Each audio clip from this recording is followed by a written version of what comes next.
stories for today's speech. Please welcome Charlotte as she tells us about the wild pink yonder.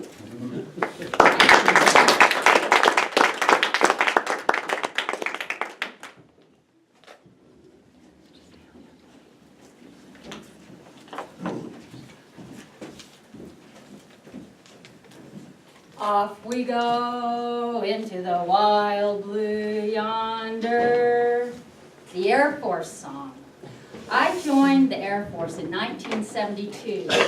I found myself on the crest of a huge wave. Lots of non-traditional jobs were being opened up for women. There were a lot of pioneers that helped to open that up and allowed me to earn my pilot wings in 1978. Today I'd like to tell you a little bit of give you a little bit of information on these women pioneers, tell you some of their stories, and then I'll tell you what inspired me to do this speech today. Amelia Earhart. In the United States, women in aviation usually begins with Amelia. She was the most outspoken advocate for women aviators. In 1935 at Purdue University, Amelia said in a speech, "Aviation, that modern giant, is allowing women the opportunity to join with the creative sciences." But Amelia also understood that it was enjoyable to fly. As a matter of fact, her first book is titled For the Fun of It. And she knew the hazards. In a letter to her husband not long before she disappeared, she wrote, "Please understand, I know the dangers. I want to do this because I want to do it. Women should try to do things as men have. Their failures just become challenges for others." Now this daring darling is Harriet Quimby. Harriet was the first American woman to receive a pilot's license. She knew Wilbur and Orville. Harriet was a bit of a socialite. She was a newspaper reporter. She wrote for Cosmopolitan magazine. And in an interview once she said, "I'm giving up my skirts and wearing knickerbockers to take to the air." In 1912, Harriet became the first female to fly solo across the English Channel.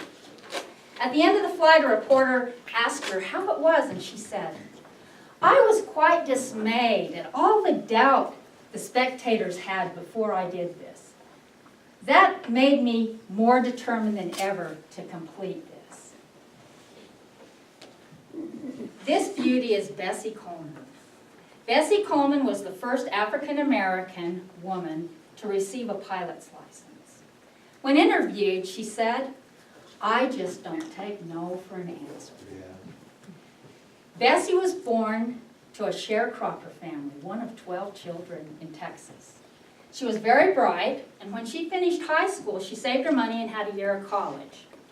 A couple of her brothers were living in Chicago, so she moved up there, and she was a manicurist. She met a wealthy newspaper man, and along with a wealthy banker, they sponsored her dream of flying. In 1920, no American flight school would accept an African-American woman. Bessie learned French, went to France, and got her pilot's license. She came back to the U.S., and in an interview she said, "I just don't take no for an answer." Bessie started to save money. She was going to open a flight school for women. In another interview she said, "Only in the air there is no prejudice."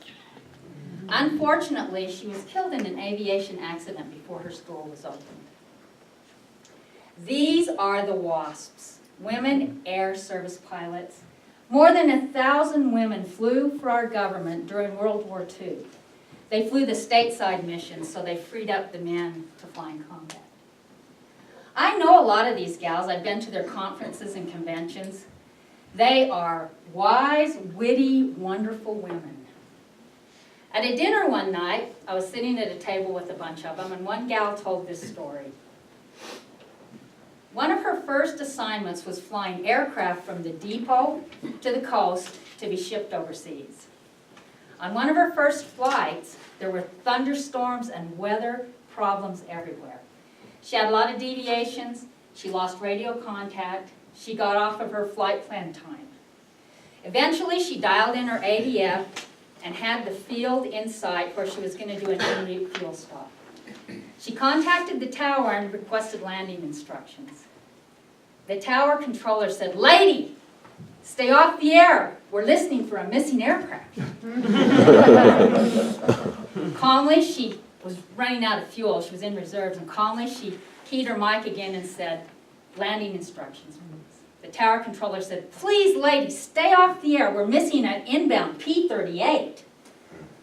She keyed the mic button and said, "I am that P-38. Contritely, the tower controller gave her winds, weather, and landing instructions. This is Wally Funk. Now, Wally started flying in 1957. She has logged almost 20,000 flight hours. Wally was in a very special program, Mercury 13. Yes, the U.S. was looking at women as well as men for our first space program. Wally had scored higher on all of the tests when the new president, LBJ, told NASA, "Pull the plug and get them women out of the program." And there was only one test remaining in the test cycle. Wally became a flight instructor and an aviation ambassador. She learned to fly a helicopter just 2 years ago. And in 2013, she bought a ticket on the Virgin Galactic, a very expensive ticket, and that's a space shuttle project that is still under construction. When interviewed, she said, "This kid don't give up. I've been waiting to go into space since 1961, and I hope she does." This is America's first woman in space, Sally Ride. Now, she's not a pilot, an astrophysicist, but she was a mission specialist on our space shuttle program. I think Dr. Ride is best remembered when she chaired the panel that investigated the Challenger disaster. And this is Eileen Collins. Eileen is a very competent test pilot and a space shuttle commander.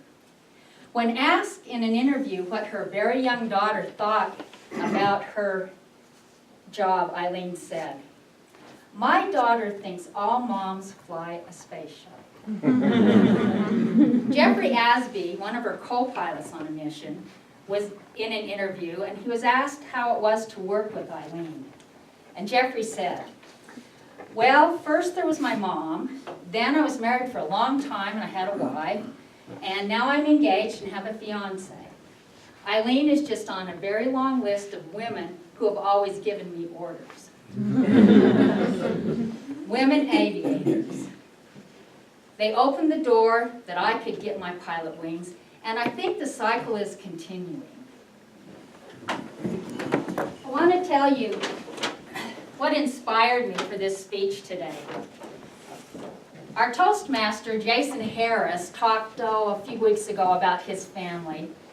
He and his wife are expecting a new baby girl. Came last night. And they have a pink nursery with an aviation accent. He actually showed me a banner, and it's pink banner with little airplanes on it.